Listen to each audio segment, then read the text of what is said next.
Ингээд ихний мэдээлэл татварын дарамтыг бууруулж хүний эрхийг дээдэлсэн давхардал хийдэлгүй эрх зүйн орчныг цогцлооно гэх том зорилт тавьсан Улсын хурлын хаврын ээлжид чуулган нээлттэй хэлээ.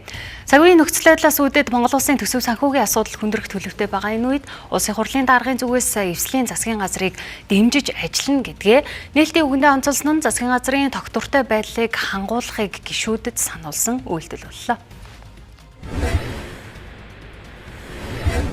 Нэгдүгээр улсын хурал мега төслүүдийг хэрэгжих хэрэгцээ үндсийг бүрдүүлэхэд онцгой анхаарч улс орныхоо хөгжил дэвшлийн төлөө хамтарсан засгийн газраа бүрэн дэмжиж ажиллах нь зүйтэй.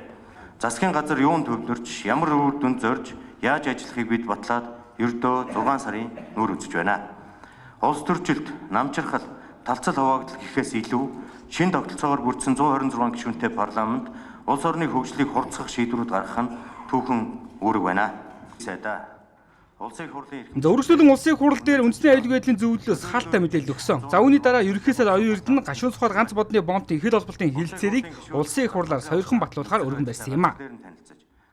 За энэ дээрээ сойрхон батлагдсанаар бид нар макро эдийн засгийн хувьд за төлбөрийн тэнцэл болон замун төсвийн орлого магадгүй тасалдах.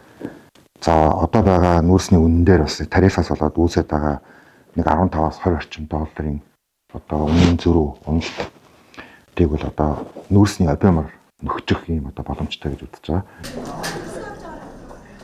За үндсэндээ хаврын чуулганы хилцэх асуудлуудын нэн тэргүүнд хил холболтын хилцээр нэрлэгдэж байна. За тус хилцээрийн хүрээнд хил холболтын төмөр замыг барих гүйцэтгэгчийг сонгон шалгаруулалтаар зарлахаар болжээ. Мөн уг хилцээр батлагдаж байж нүүрсний биед хэмжээг 5 сая тонноор нэмэгдүүлэх учраас хугацаа алдаж болохгүй хэмээн хариуцсан сайд нар нь ам уралдан мэдэгдлээ.